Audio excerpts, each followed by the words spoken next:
तो स्वागत है आप सभी का स्पेशल शो में। बीजेपी का जो भी मुख्यमंत्री का कैंडिडेट होगा उसे मेरा पूरा समर्थन होगा, शिंदे साहब का ये वाक्य। और महाराष्ट्र चुनाव नतीजों के 5वें दिन एकनाथ शिंदे के इस बयान ने महाराष्ट्र में न सिर्फ सरकार गठन का रास्ता साफ कर दिया, बल्कि 23 तारीख के बाद से सीएम के नाम को लेकर जो कयासबाजियां चल रही थी उस दौर को भी खत्म कर दिया।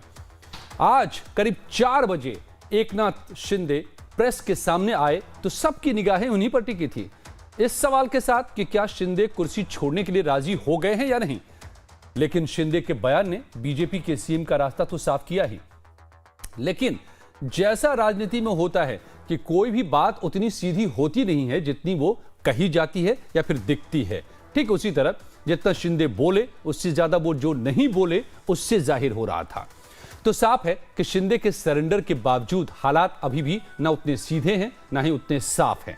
शिंदे की बातों से ही कैसे ये सब जाहिर हो रहा है मैं आज आपको एक एक करके बताऊंगा, मगर सबसे पहले सुनिए शिंदे का वो बयान जिसने बीजेपी और शायद बीजेपी से भी ज्यादा देवेंद्र फडणवीस की मुश्किलें आसान कर दी हैं। निश्चित रूप से इस महायुति की सरकार स्थापित होगी और इसीलिए जो मैंने आप लोगों को कहा कि लगा कि क्या हुआ, मैं तो कल आदरणीय प्रधानमंत्री जी से भी बात की, उनको भी कहा सरकार बनाने में हमारी तरफ से कोई अड़चन नहीं है, आप निर्णय ले लो। जैसे आपके भारतीय जनता पार्टी को आपका निर्णय अंतिम रहता है, हम भी महायुति के कौन लीडर है, एनडीए के लीडर कौन है, मोदी जी है, अमित भाई है, तो उनको कहा कि मैंने अमित भाई जी को भी फोन किया, मोदी जी को भी फोन किया, सरकार बनाने में हमारी तरफ से कोई भी रुकावट, कोई भी अड़चन, कोई भी कुछ भी किसी भी तरह का अड़ंगा नहीं है। आप बेशक आप निर्णय ले लो, उस निर्णय की तामील हो जाएगी, निर्णय की अमल हो जाएगी। और मैं आज आप सबको कहता हूं कि भारतीय जनता पार्टी के वरिष्ठ नेता जो निर्णय लेंगे मुख्यमंत्री पद के बारे में, जो उनका कैंडिडेट होगा उसको हमारा शिवसेना का पूरी तरह समर्थन है, पूरी तरह हमारा पाटिंबा उनको है। ये आपको बताने के लिए मैंने आज सबको बुलाया है। तो आखिरी पंक्ति में साफ करके अलग अलग करके शिंदे साहब ने कह दिया कि बीजेपी का जो भी कैंडिडेट होगा उसको शिवसेना का, हमारी शिवसेना का पूरा समर्थन होगा। तो इस तरह दो टूक कह दिया कि उन्हें बीजेपी का सीएम चाहे वो जो भी हो, कैंडिडेट हो, जो भी मंजूर है। अब इस बयान के एक हिस्से पर भी गौर करिए, इसमें वो कह रहे हैं कि जो भी कैंडिडेट हो, यह अहम है क्योंकि आपको, हमको, शिंदे जी को सबको मालूम है कि महाराष्ट्र का चुनाव बीजेपी देवेंद्र फडणवीस की अगुवाई में लड़ी है, तो फिर वो जो भी हो से क्या मतलब है। तो क्या अगर शिंदे नहीं तो बीजेपी का कौन सीएम फेस हो, इस पर भी शिंदे की कोई पसंद या नापसंद है या फिर थी, या फिर ये खुद बीजेपी के भीतर ही फडणवीस के अलावा किसी और चेहरे पर मंथन चल रहा है। ये सारे सवाल हैं और इस पर मैं आपको आगे बताऊंगा, बात करूंगा। लेकिन पहले शिंदे ने जो बीजेपी के किसी भी कैंडिडेट को मंजूरी देने की बात कही उसके क्या क्या मायने हैं इसे समझते हैं, फिर आप समझ पाएंगे कि क्यों हम कह रहे हैं कि शिंदे लाडले भाई हैं या फिर लाचार भाई हैं। इसे समझने के लिए हमें शिंदे के पूरे प्रेस कॉन्फ्रेंस में कही गई बातों को समझना होगा।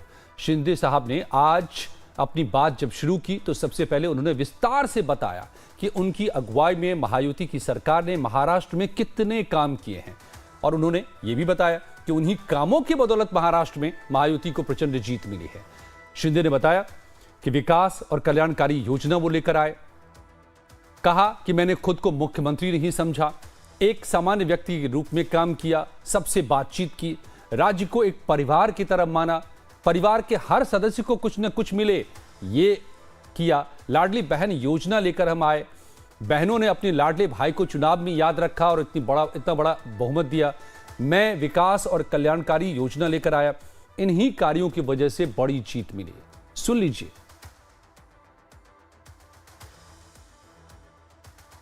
शुरू की हमारे सभी साथियों, दोनों डीसीएम, सभी लोगों ने इसमें योगदान दिया और इतने बड़े पैमाने पे 2.5 करोड़ लाडली बहना योजना उनको जो विपक्ष लोगों ने बहुत विरोध किया, कोर्ट में गए, लेकिन हमने वो शुरू रखी। एक विश्वास पैदा हो गया हमारे सभी किसानों में, लाडली बहनाओं में, लाडले भाइयों में, सभी में। और इसलिए ये बहुत बड़ी जीत मिली है। और ये ऐसी जीत मैं चाहता हूं कि अभी हमारी जिम्मेदारी बढ़ गई है, अभी हमारी जिम्मेदारी और बढ़ गई है। और इसलिए मैं ये कहूँगा कि 2.5 साल का जो कार्यकाल है, कम समय 2.5 साल का है, लेकिन काम हम मेरे ख्याल से 10 साल का काम किया है। इतनी योजनाएं, इतने सब स्कीम्स है, इतने प्रकल्प है, इतने आगे बढ़ाने का काम किया है। दिन रात मेहनत करके हमने किया है, दिन रात। पूरे इलेक्शन में तो छोड़ो, लेकिन जब से हम सरकार में बैठ गए, मुख्यमंत्री के जिम्मेदारी मुझे मिली, तब से मुझे लगता नहीं कि मैं एक भी दिन छुट्टी ली। जहाँ भी गया वहाँ काम किया। और इसलिए ये सभी लोगों ने मेहनत कर इतना बड़ा काम करने के बाद इतनी बड़ी जीत हासिल की है। आप गौर कर रहे हैं शिंदे साहब की बातों को, वो बार बार कितनी शिद्दत से ये बता रहे हैं कि उन्होंने कितने काम किए और जीत में उस काम की क्या भूमिका रही। अब यही पर सवाल खड़े होते हैं कि अगर शिंदे साफ मन से अपनी बात कहने आए थे तो क्यों उन्हें इस मौके पर अपनी सरकार के कामकाज को गिनाने की जरूरत पड़ गई, जबकि मुद्दा तो सीएम के फेस को लेकर के था। और यही बात वो कहने भी सामने आए और कहा भी, लेकिन विस्तार से उन्होंने अपनी एक एक योजना के बारे में बताया। दरअसल ये सारा मामला जीत की क्रेडिट लेने का है। भले बीजेपी को 132 सीटें मिली हो और शिंदे साहब को की शिवसेना को 57 सीटें ही मिली हों, लेकिन शिंदे आज भी ये जताने से नहीं चूके कि बीजेपी की जीत भी उनके काम की ही वजह से हुई है। इसलिए कम सीट होने के बावजूद वो आज भी अगली सरकार में के मोटे हिस्सेदार हैं। सुनिए शिंदे के पीसी की वो लाइन में आपको, जो आपने ध्यान दिया होगा, सुना होगा कि बार बार इस बात को वो रिपीट कर रहे थे कि कैसे उन्होंने काम किया, 2.5 साल तक दिन रात काम में जुटे रहे, एक दिन भी छुट्टी नहीं ली, लाडली बहन योजना लेकर आए, कल्याण के काम किए, विकास के काम किए, तब जाकर ये जीत मिली है। तो ये सिर्फ कुछ सीटों पर कैसे तय हो सकता है? चेहरा तो वही थे, काम तो उन्हीं का था। और यही वजह है कि एक एक करके उन्होंने आज के दिन इस काम को गिनाया। अब सवाल है कि अगर शिंदे को लगता है कि उनकी अगुवाई वाली सरकार के कामों की वजह से ही महायुति को इतनी बड़ी जीत मिली और इसलिए उन्हीं को सीएम बनना चाहिए, तो क्या वो किसी मजबूरी में फिर सरेंडर कर रहे हैं? क्या लाचारी हो सकती है? अब आइए इसे भी समझते हैं। इसके पीछे 2 वजह साफ है। पहला है संख्या का गणित। दरअसल 2019 के विधानसभा चुनाव के बाद बीजेपी शिवसेना को स्पष्ट बहुमत मिलने के बावजूद जिस तरह सीएम की कुर्सी को लेकर महीनों तक घमासान मचा रहा, वो आपको याद होगा। कम सीटों के बावजूद उद्धव ठाकरे सीएम पद देने के लिए अड़े रहे और आखिरकार उन्होंने विपक्षी दल कांग्रेस और एनसीपी के साथ जाकर सरकार बना ली थी। ये पूरी तरह विरोधी विचारधाराओं का मिलन था। और इसी के बाद एकनाथ शिंदे गुट शिवसेना से अलग होकर वापस बीजेपी के साथ आ गई और सरकार बना ली। लेकिन इस बार महाराष्ट्र की जनता ने जिस तरह का मैंडेट दिया है, उसमें किसी के लिए पाला बदलने का कोई स्कोप ही नहीं छोड़ा। अब इसको आंकड़ों के जरिए भी समझिए कि मौजूदा चुनावों के नतीजे क्या सामने आए हैं। कुल 288 सीटें हैं महाराष्ट्र में, बहुमत के लिए 145 चाहिए। महायुति के पास 230 सीटें हैं, बीजेपी को 132, शिंदे साहब की पार्टी को 57 और एनसीपी अजित गुट को 41 सीटें। जबकि महाआघाड़ी पर अगर आप गौर करें तो 46 सीटें महाआघाड़ी के पास एक कुल मिलाकर के, जिसमें कांग्रेस की 16, शिवसेना यूबीटी की 20, एनसीपी की 10। अगर शिवसेना शिंदे गुट महायुति में मिल भी जाए तो क्या होगा? तो इसका भी गणित हमने इसमें दिखाया है आपको कि महाविकास अघाड़ी के पास कुल 46 सीटें हैं, शिंदे साहब के पास 57, तो कुल मिलाकर के 130 सीटें हैं। यानी सरकार नहीं बन सकती। आंकड़ों के हिसाब से ये मजबूरी है शिंदे साहब की कि वो आगे कुछ भी सोच नहीं सकते। लेकिन सिर्फ यही वजह नहीं है जो शिंदे साहब के खिलाफ है, गणित ही नहीं बल्कि विचारधारा का भी मामला है। विचारधारा के स्तर पर शिंदे के लिए पीछे मुड़ने के रास्ते करीब करीब अब बंद हो चुके हैं।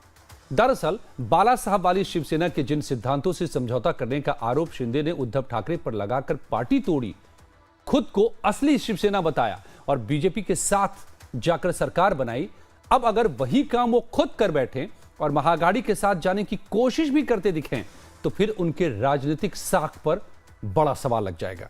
इस चुनाव में उद्धव की शिवसेना से बहुत ज्यादा सीटें आपने देखा कि शिंदे की शिवसेना को मिली है, यानी जनता ने भी उन्हें असली शिवसैनिक के तौर पर पहचाना है और स्वीकार कर लिया है। ऐसे में शिंदे का डगमगाना राजनीतिक तौर पर उनके लिए आत्मघाती साबित हो सकता है और यही वजह है कि सीएम के पद को लेकर बीजेपी का समर्थन करते हुए भी शिंदे को वो लाचारी शिंदे की उनकी बातों में झलकी।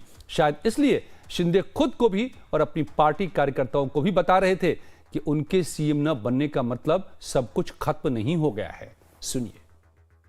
कि जीवन में असली उड़ान अभी बाकी है, अभी तो नापी है सिर्फ मुट्ठी भर जमीन, अभी तो सारा आसमान बाकी आहे। त्यामुळे तुम्हाला मी सांगतो खूप काम आहे। तो अभी तो ये शुरुआत है, पूरा आसमान बाकी है। दिलचस्प है, कुछ साल पहले की बात है जब बीजेपी के देवेंद्र फडणवीस का सीएम पद से इसी तरह डिमोशन हुआ था, जो नौबत आज एकनाथ शिंदे के सामने है। तब फडणवीस साहब सीएम से डिप्टी बने थे वो, और जबकि शिंदे उनके सीएम बन गए थे होते होते आखिरकार। तब फडणवीस ने भी कुछ ऐसा ही कहा था। फडणवीस ने कहा था कि मेरा पानी उतरता देख मेरे किनारे पर घर मत बसा लेना, मैं समंदर हूं, लौटकर फिर आऊंगा। और अब वहीं देवेंद्र के तौर पर, समंदर के तौर पर कह लीजिए, देवेंद्र अरब सागर के ज्वार की तरफ लौटे हैं। बड़ी बहुमत के साथ बीजेपी को बड़ी सीटें मिली हैं और लग रहा है कि विरोधियों को इसमें बहा दिया है। तो आज वो हालात शिंदे की है, तो क्या शिंदे भी कुछ वैसा ही इशारा कर रहे हैं? फिलहाल सुनिए एक बार अब दोनों की बातों को। मेरा पानी उतरता देख मेरे किनारे पर घर मत बसा लेना, मेरा पानी उतरता देख मेरे किनारे पर घर मत बसा लेना, मैं समंदर हूं, लौट कर वापिस आऊंगा। कि जीवन में असली उड़ान अभी बाकी है, अभी तो नापी है सिर्फ मुट्ठी भर जमीन, अभी तो सारा आसमान बाकी आहे। त्यामुळे तुम्हाला मी सांगतो खूप काम आहे। कह सकते हैं कि वक्त का पहिया घूमता रहता है। कुछ दिनों पहले जो बात कहते नजर आ रहे थे उस दौर में जब डिमोशन हुआ था फडणवीस साहब का, वहीं वैसी ही बातें कहते आज नजर आ रहे हैं शिंदे साहब। तो राजनीति में जो मैं कह रहा था आपको कि जो दिखता है वो होता नहीं है और पर्दे के पीछे बहुत कुछ चलता है। और बीजेपी भी जब पिछले 3-4 दिनों से ये बात आ रही थी छन छन करके बाहर कि शिंदे साहब सीएम पद छोड़ने को तैयार नहीं हैं, क्रेडिट वो ले रहे हैं कि उनके काम की वजह से जीती है बीजेपी, को भी अगर ज्यादा सीटें हैं तो क्या हुआ। तो इस दौरान आखिरकार बीजेपी ने सीधे सीधे नहीं लेकिन रामदास अठावले के जरिए संदेश दिया। रामदास अठावले के जरिए बीजेपी ने किस तरह साफ संदेश दिया कि बीजेपी सीएम पद पर शिंदे को कतई स्वीकार नहीं करने वाली। पर्दे के पीछे बहुत कुछ चलता रहा। शायद बीजेपी शिंदे से सीधी सौदेबाजी से बचना चाह रही हो, लेकिन आठवले का बाकायदा प्रेस कॉन्फ्रेंस करके सामने आकर के ये बताना कि शिंदे को जिद छोड़ देनी चाहिए और बीजेपी के सीएम का समर्थन करना चाहिए, और अगर उन्हें डिप्टी बनने में शर्म आ रही है तो वो दिल्ली का रुख कर सकते हैं, केंद्र सरकार में मंत्री बन सकते हैं। साफ है आठवले खुद ब खुद जो कि महायुति का हिस्सा हैं अपने आप ये बात नहीं कहेंगे। बाकायदा इसके लिए उन्होंने प्रेस कॉन्फ्रेंस कल बुलाया। 2 घंटे पहले तमाम मीडिया पर्सन्स को न्योता दिया कि आइए मुझे कुछ बात करनी है, और तब जाकर ये संदेश दी। तो लगता है कि उन तक भी ये संदेश यानी कि शिंदे साहब तक पहुंचा भी, और इसीलिए आज नतीजे भी आ गए। सुनिए रामदास आठवले को जो कल जब वो बोल रहे थे। और देवेंद्र फडणवीस जी ने भी बड़ा मन करके एकनाथ शिंदे साहब को मुख्यमंत्री बनाया, वो खुद डिप्टी सीएम रहे। तो अभी भी मतलब थोड़ा सा राजनीति में आगे पीछे होता है, तो इसीलिए अगर देवेंद्र फडणवीस जी अगर मुख्यमंत्री बनते हैं तो एकनाथ शिंदे जी महाराष्ट्र में रहना चाहते हैं। उन्होंने उप मुख्यमंत्री पद को स्वीकार कर उनका कोई इमेज कम होने वाला नहीं है, वो तो अच्छे दिल के आदमी है। तो एक तो उन्होंने डिप्टी सीएम पद वहाँ स्वीकारना चाहिए, या फिर अगर वो मुख्यमंत्री रहे हैं तो एकदम डिप्टी सीएम बनना उनके लिए थोड़ा कठिन होगा। तो मेरा ओपिनियन ऐसा है कि उनको केंद्र में लाया जा सकता है। जरूर श्रीकांत शिंदे जी मतलब लोकसभा के मेंबर है, कल्याण से चुनकर आए हैं, वो कोई मंत्री नहीं है, लेकिन एडजस्टमेंट के लिए ये हो सकता है कि एकनाथ शिंदे साहब को दिल्ली में माननीय मोदी साहब की सरकार में लाया जा सकता है, लेकिन उसके लिए उनकी क्या इच्छा है वो भी देखने की आवश्यकता है। तो अभी आसमान बाकी है, कोई निराश न हो, न मैं निराश हूं न तुम निराश हो, शिंदे साहब ने यह भी कहा। और ये जो कल उनको संदेश दिया गया, कह सकते हैं आपकी महायुति या फिर बीजेपी की तरफ से आठवले के साहब के जरिए। सुभाष शिर्के साहब वरिष्ठ पत्रकार और नवीन उपाध्याय साहब वरिष्ठ पत्रकार मेरे साथ जुड़ गए हैं। उनके जरिए मैं समझता हूं इस पूरे मामले को। सुभाष जी, आपसे शुरू करते हैं क्योंकि आप तो महाराष्ट्र में ही बैठे हैं। कल भी हमने यही बात की थी, तब तक कयास हम लगा रहे थे और आठवले साहब की बातों को की एनालिसिस कर रहे थे, और जो हम लोग बात कर रहे थे आज वही हो गया। शिंदे साहब आए, बोले, समर्थन भी कर दिया बीजेपी का, लेकिन बहुत सारी बातें वो कह गए जो मैं अभी समझा रहा था। एकनाथ शिंदे इन्होंने आखिरकार पर्दा उठा दिया कि जो उनके मन में था। हालांकि अटकल ये लगा रही थी कि शिंदे जो यहाँ पे मांग कर रहे हैं बार बार और मुख्यमंत्री पद के लिए अड़िग रह रहे हैं, तो इसके पीछे कुछ ना कुछ कारण है या कोई उनको किसी ने बताया है। तो ये बात अभी दिल्ली में भी यही चल रही है। आज अमित शाह इनके पास एक मीटिंग होने वाली थी, शिवसेना के एमपीज को अचानक बुलाया गया था एकनाथ शिंदे गुट के, और उसमें श्रीकांत शिंदे नहीं गए थे, ये जानकारी मुझे मिली है। और उसमें ये बताया गया है कि अजित पवार गुट जो है उन्होंने भी कहा है कि 30 तारीख से पहले, 30 नवंबर से पहले मुख्यमंत्री पद का तय होना जरूरी है, ऐसा उन्होंने कहा है। एक देवेंद्र फडणवीस इन्होंने भी मीडिया के सामने आकर कहा कि पहले चीफ मिनिस्टर तय होगा और उसके बाद बाकी मंत्री इनके बारे में चर्चा होगी, लेकिन उन्होंने कहा कि हम तीनों पार्टियां जो है एक साथ बैठकर फैसला करेंगे। हालांकि सवाल ये उठता है कि तीनों पार्टियां जो है वो एक बात कह रही है कि नरेंद्र मोदी और अमित शाह ये दोनों आखिरी फैसला लेंगे, तो फैसला लेने में दिक्कतें क्या है? तो ये मेरी जानकारी है, ये अहम सवाल है जी शिर्के साहब। ये अहम सवाल है जिसके साथ मैं आपके पास लौटूंगा। नवीन जी को भी मैं जोड़ लेता हूं डिबेट में।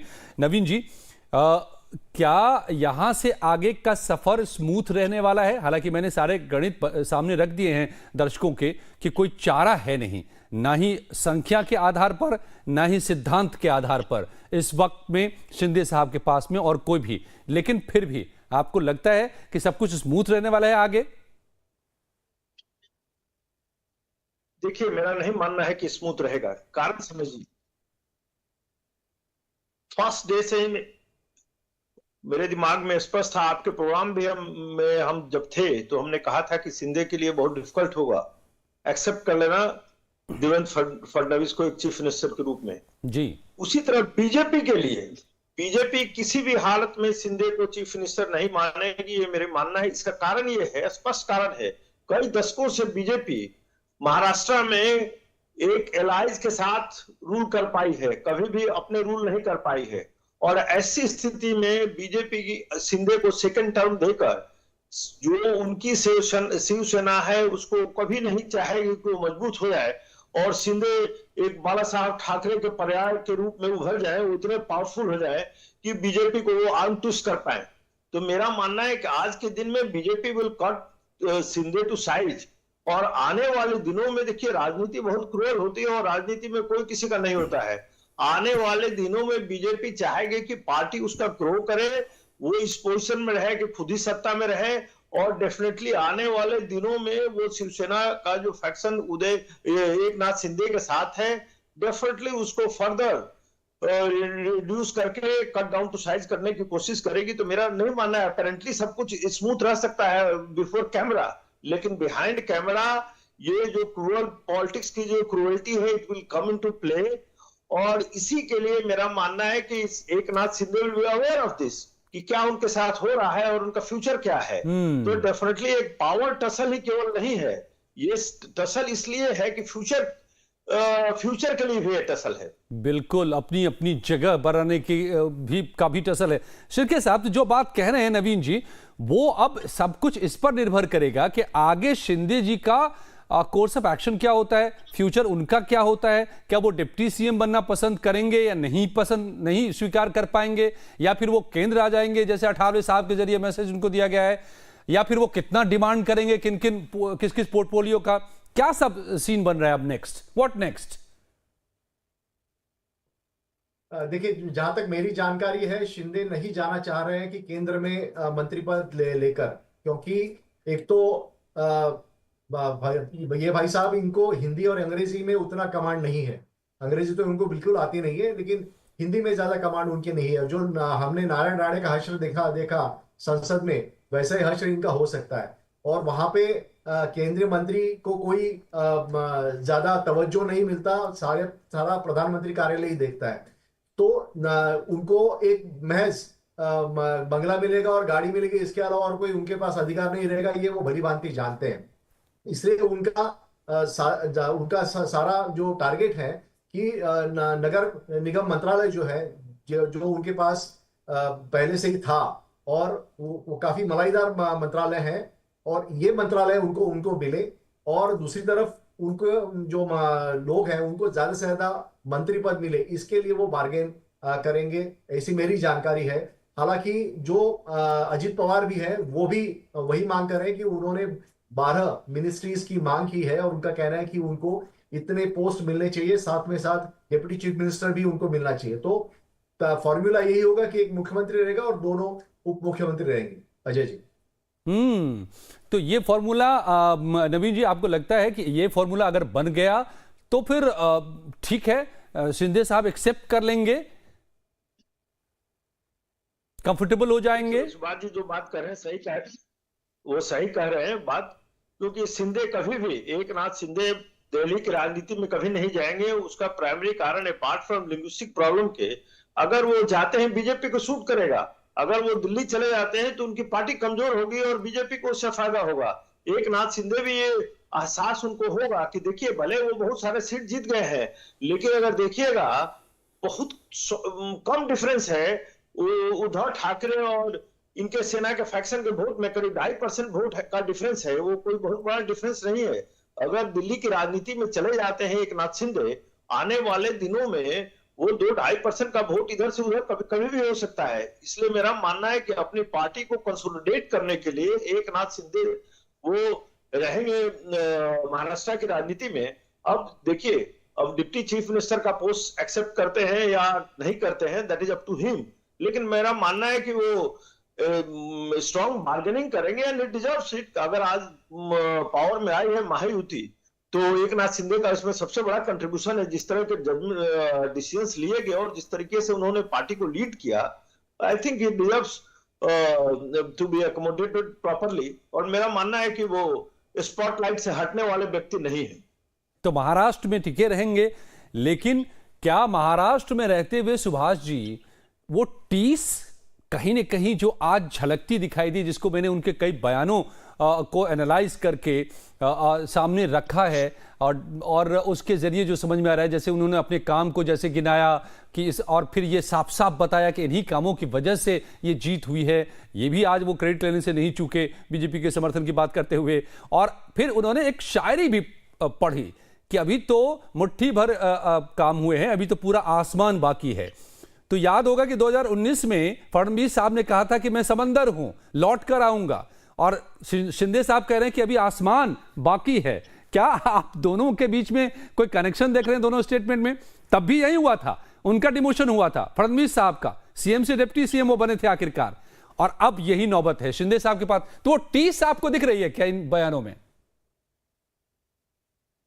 देखिए, शिंदे साहब को उम्मीद ये थी कि वो उनको फिर से चीफ मिनिस्टर बनाया जाएगा, क्योंकि वो दलील भी दे रहे थे कि जैसे बिहार में नीतीश कुमार को बनाया बीजेपी ने, वैसे ही उनको बनाया जाए। लेकिन बीजेपी जो चूंकि 132 सीटें उनके पास, विधायक उनके पास है, तो वो कोई कसर नहीं छोड़ रही है कि शिंदे को बता रही है कि वो डिप्टी चीफ मिनिस्टरशिप पर मान जाए। और काफी मशक्कत के बाद आखिर एकनाथ शिंदे मान गए। आज की उनकी जो प्रेस कॉन्फ्रेंस थी, उससे साफ रूप से जाहिर होता है कि वो 2 कदम पीछे आ गए हैं। अब सवाल ये उठता है कि शिंदे आगे क्या करेंगे। तो शिंदे, इनके पास और कोई चारा नहीं है, बीजेपी का जो भी डिक्टेशन है वो सुनने के अलावा और कोई उनके पास चारा नहीं, ना उनकी बार्गेनिंग पावर बची है, ना कुछ बचा है। Exactly. कल जो रामदास अठावले ने जो बात कही थी वो बहुत इंपॉर्टेंट है अजय जी। उन्होंने रामदास अठावले ने ये कहा था कि अगर शिंदे नहीं मान रहे तो अजित पवार को साथ में लेकर सरकार बनाना चाहिए बीजेपी ने, ऐसा उन्होंने कहा था। तो ये तो दोनों के ऊपर तलवारें जो है वो टंगी पड़ी हुई है कि दोनों पार्टियां, आप या तो आ जाइए फॉल इन लाइन और गो, मतलब ये भी मैसेज कहीं ना कहीं आठवले साहब के जरिए साफ तौर पे कहा गया था, जो हमने और आपने कल हाईलाइट किया था। तो आप दोनों का शुक्रिया, लेकिन आप भी सुनते जाइए। चलते चलते मैं फिर से एक बार दोनों की बातों को सुनाता हूं, जो तब फडणवीस साहब ने कही थी और आज शिंदे साहब ने कही है। मेरा पानी उतरता देख मेरे किनारे पर घर मत बसा लेना। मेरा पानी उतरता देख मेरे किनारे पर घर मत बसा लेना। मैं समंदर हूं, लौट कर वापस आऊंगा। कि जीवन में असली उड़ान अभी बाकी है। अभी तो नापी है सिर्फ मुट्ठी भर जमीन, अभी तो सारा आसमान बाकी आहे। त्यामुळे तुम्हाला मी सांगतो खूप काम आहे।